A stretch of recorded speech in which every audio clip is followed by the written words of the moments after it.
I finally got time now to pop down to the greenhouse to have a look at my anemones and ranunculus. I have been starting in vermiculite. So these, I started soaking them. I actually find the date, but I did them live with you on Instagram. Look at that. They are shooting really well. Now it's important to keep an eye on them because if you look carefully, can you see they are just very slightly starting to knit together. So if they're touching, that's what will happen. But these, that's absolutely fine. I'm not going to do any damage to those. I was really gentle. Look at that.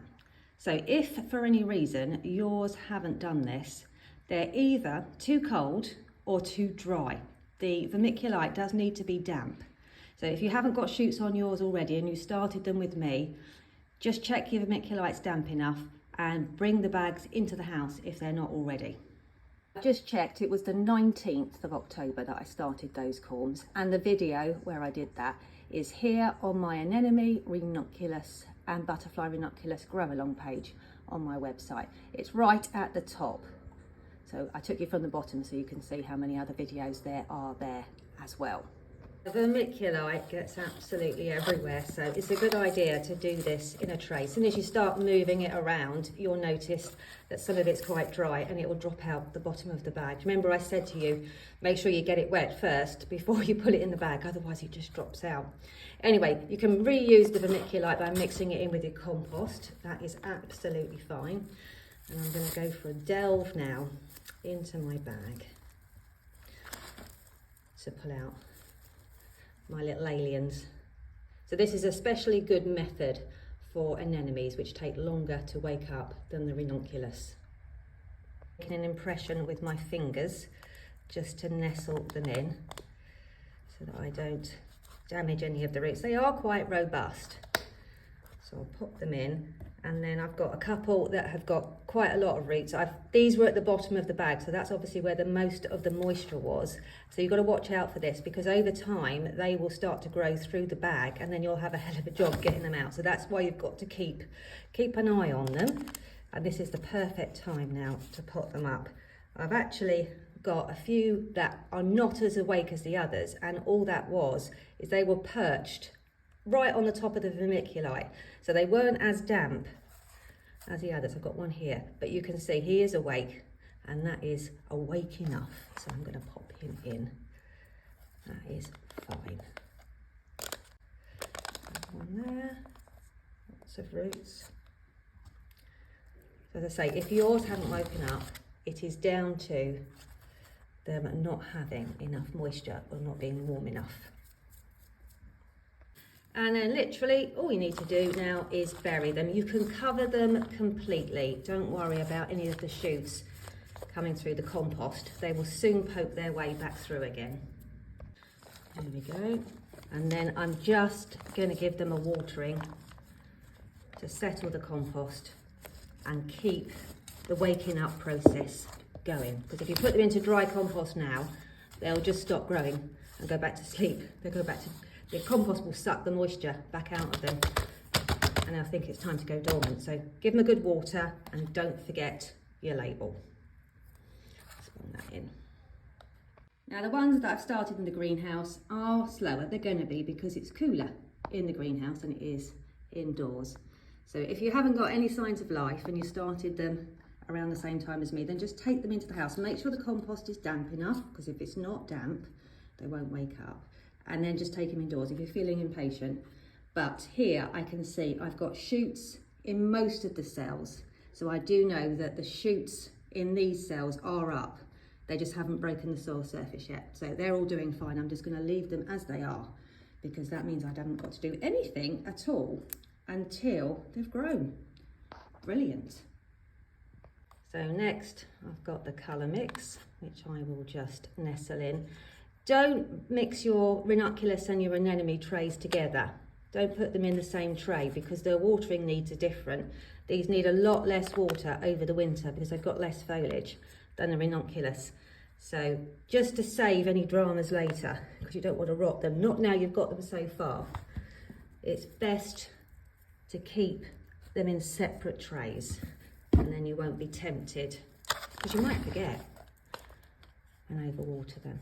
And don't worry if any roots are sticking up a bit, that's fine. All we'll do is weight them down with a little bit of compost and the plant will suddenly work out which way's up and which way's down. They're clever like that.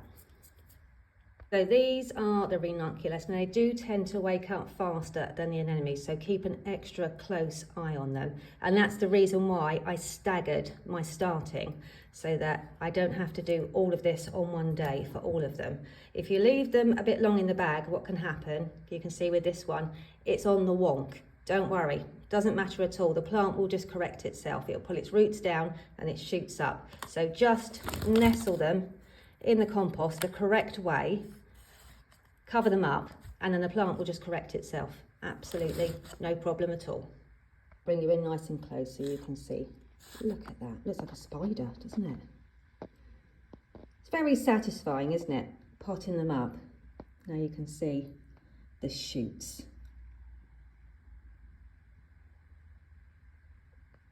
So this is the ideal stage for potting your vermiculus, oh, I can't even say it now.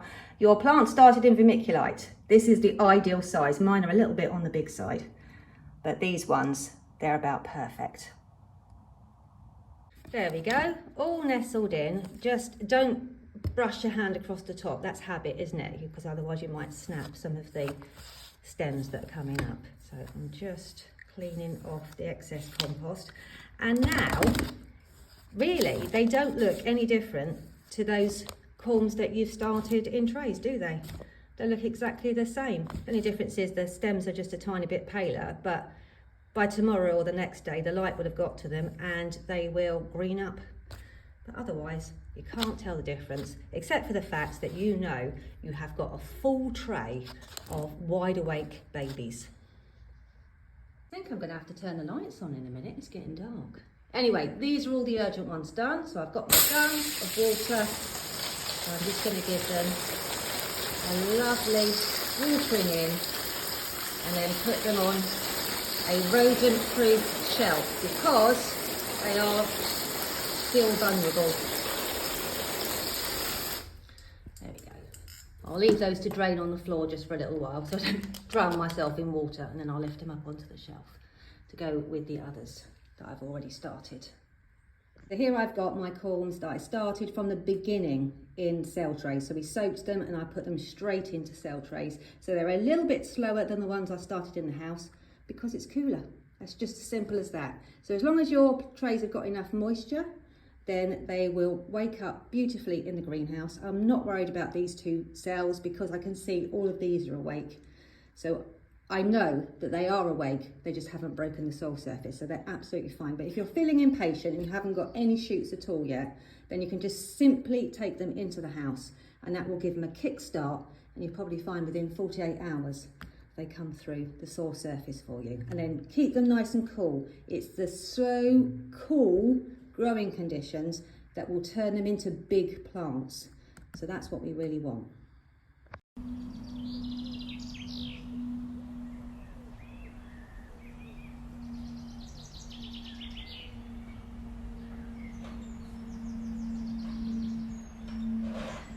Just look at the size of these flowers. Wow.